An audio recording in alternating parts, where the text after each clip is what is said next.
So I didn't want to ditch out on you guys. I said, thanks for coming out. This is part of my sport. This is my business. So I didn't want to ditch out on you on the back door and not come to the PC. So here I am.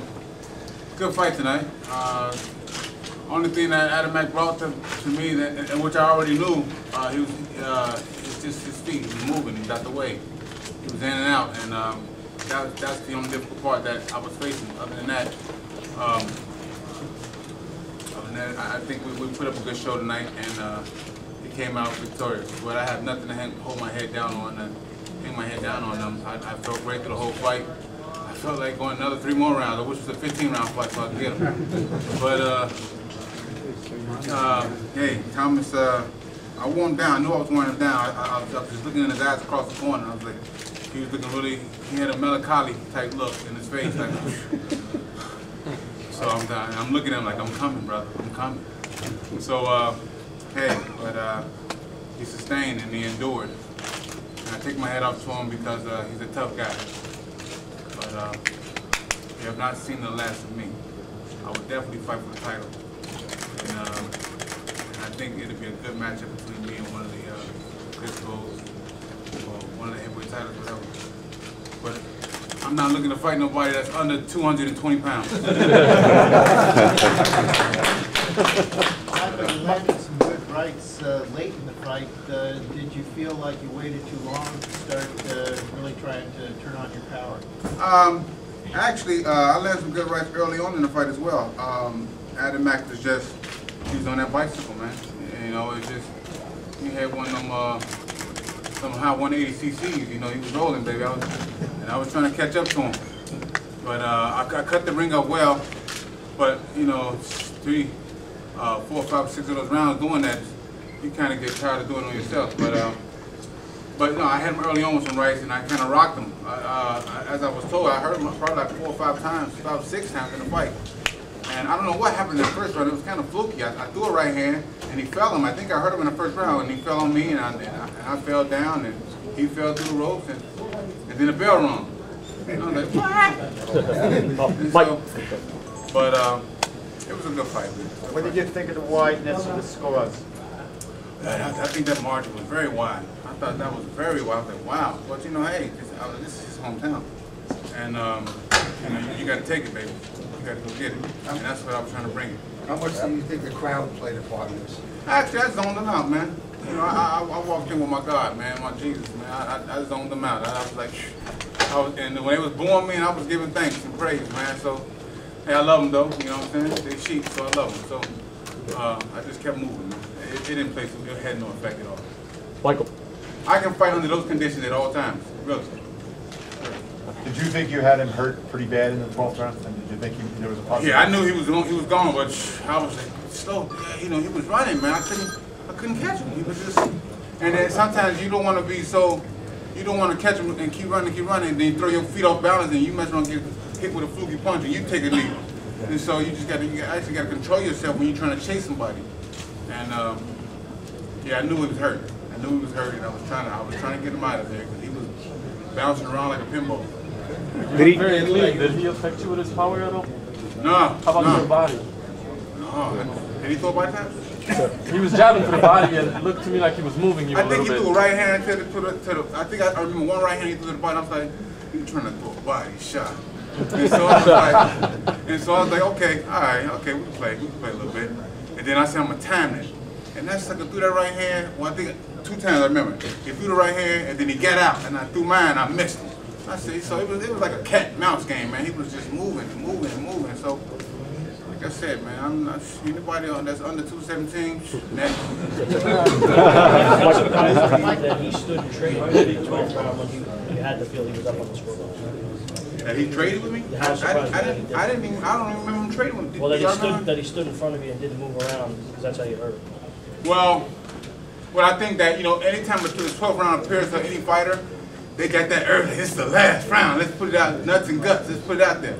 And then once he felt that right hand coming, he said, this train ain't stopping. So yeah, that's when he kind of jumped on and said, okay, I can't be doing this. You know, I came this far. I feel that I'm winning the fight, so I can't be sitting here trading punches. That means to be smart and run. Do you think at the end of the 6 rounds, when you really hurt him the worst, if there was another minute or so, think you would have been able to take him out? Because that's when I saw that he was really hurt right at the end of the round when you guys were exchanging right hands and you caught him right on the button. He didn't really find the stool going back to the corner that round. Yeah. 7? 7th round. Yeah, that was tricky. That was That it. is?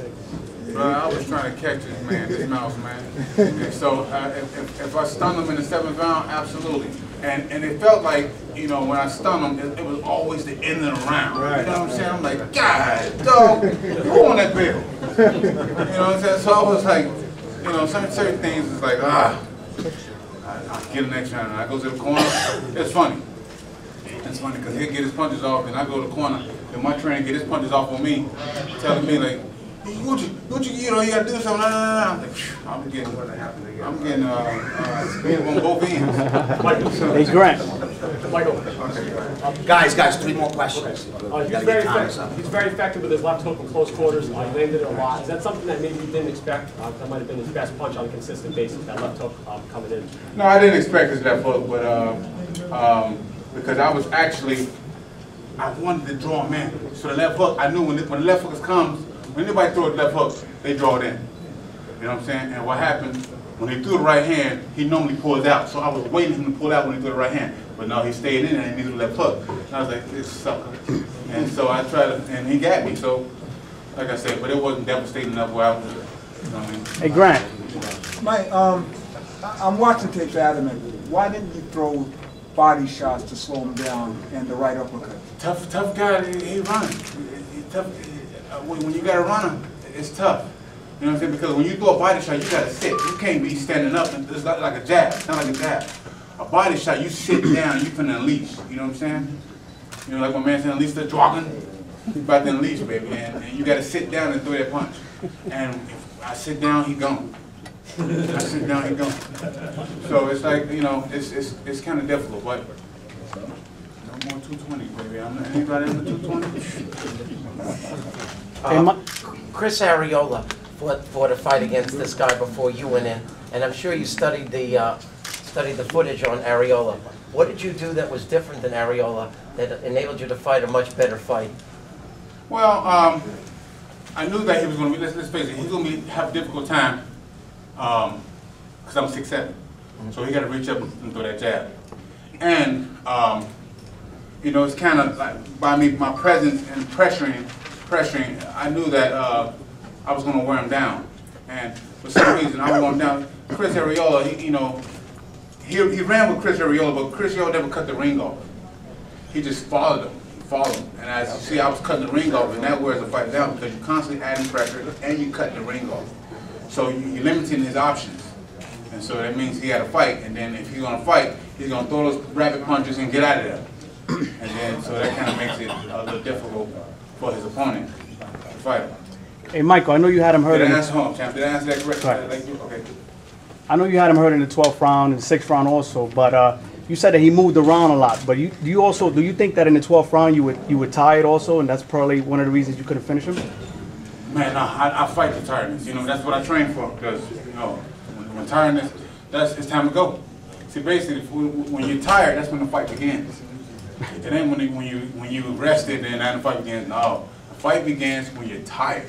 What you gonna do now? And so, actually, when that moment came, I was like, let's get it. And I knew that he was breathing out his nose, ears, mouth, everything. I was just trying to catch him, and you know, he did this and he ran and he did this and did this. That honestly saved him.